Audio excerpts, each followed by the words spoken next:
என்னடா அமைதியாக போகுதே அப்படின்னு சொல்லிட்டு நினச்சோம்.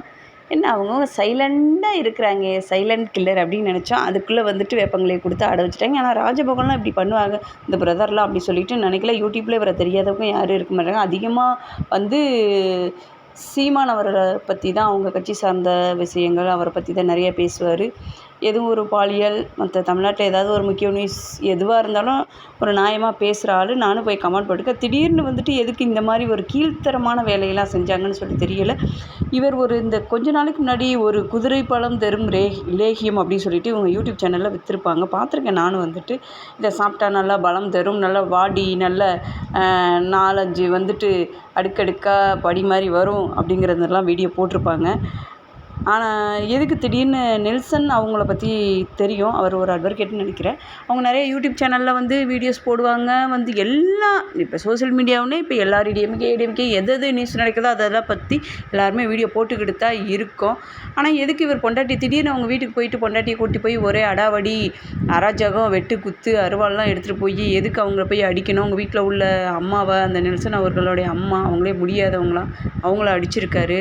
அவங்க பொண்டாட்டி அசிங்கமாக பேசுகிறாங்க. அந்த வீடியோலாம் பார்த்துப்பேன். எதுக்கு இது? ஏன் வந்துட்டு நாம் தமிழர் கட்சிக்கு எதுக்கு இது கேவலமான ஒரு எப்படி சொல்கிறது? நல்லா பேசுகிறார். என் பாட்டி, தாத்தா, அப்பத்தா, அத்தை, மாமா நாட்டை என் கையில் கொடுங்க, என் கையில் கொடுக்கலைன்னா நீங்கள் நாசமாக போயிடுவீங்க, நீங்கள் கொள்ளையில் போயிடுவீங்க அப்படின்னு நல்லா தான் பேசிகிட்டு இருக்காது. கனிம வளத்தை காப்போம், இது நடந்தால் நான் இப்போ கொஞ்ச நாளைக்கு முன்னாடி கூட இப்போ வட சென்னை பக்கத்து வந்திருப்பார்.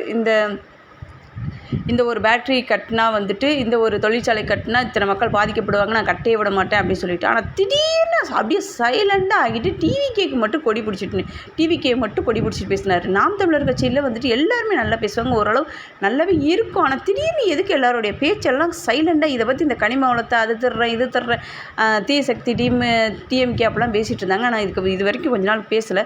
இந்த சாட்டையவர்லாம் பிடிச்சா நம்ம தான் பேச்சாளன்னு சொல்லிட்டு பேசுகிறது மாதிரி கேவலமாக ஒரு சில கட்சியில் எவ்வளோ ஒரு அப்படியெல்லாம் பேசியிருப்பாங்க. ஏன் அவர் வீட்டில் பொண்டாட்டி பிள்ளையெல்லாம் இல்லையா? கேவலமாக பேசுகிறது இதெல்லாம் சீமான் அவர்கள் எப்படி நல்ல ஒரு தமிழ் உச்சரிப்போடு நான் தான் தமிழர் அப்படிங்கிறது பேசுகிறது, நான் தமிழர் கட்சியிலே அடையாளம் இருக்குது. அதெல்லாம் எப்படி ஏற்றுக்கிறாங்க?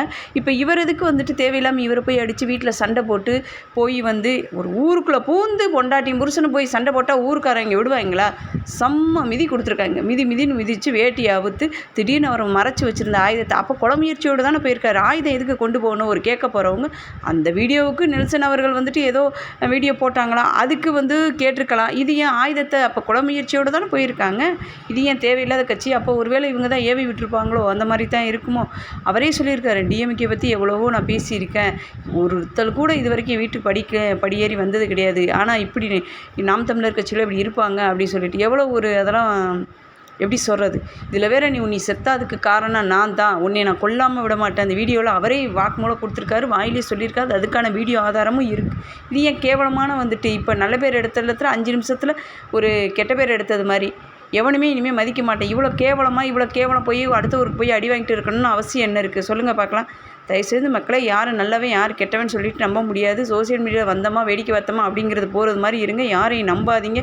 தேவையில்லாத இது அப்படியே ரவுடி பொம்பளை மாதிரி பேசுது அவன் பொண்டாட்டி. அவ்வளோ ஒரு ரவுடி. இவர் பொண்டாட்டி எது கூட்டிகிட்டு போனான்னு தெரியல. இவர் தான் பெரிய பால்டி பில்ட்டாச்சு. ஒருத்தரை தூக்கி போட்டு மிதிச்சா ஒரு 10 பேரை மிதிப்பார். அந்தளவுக்கு இருக்கிற பொண்டாட்டி கூட்டி போய் அதுக்கு மேலே ரவுடிசம் பண்ணுறது மாதிரி ரவுடி பண்ணுறாங்க. தயவுசெய்து இவர் மேலே தக்க நடவடிக்கை எடுங்க. எந்த கட்சியாக இருக்கட்டும், எந்த புடுங்கி கட்சியாக கூட இருக்கட்டும், தனி மனிதர் ஒருத்தரை போய் வீட்டில் போயிட்டு சண்டை போடுறது, அறிவாள் எடுத்துகிட்டு போய் பண்ணுறது தப்பு. தக்க நடவடிக்கை எடுங்க. இதெல்லாம் வரக்கூடாதுன்னு நல்ல முதல்வரை தேர்ந்தெடுங்க.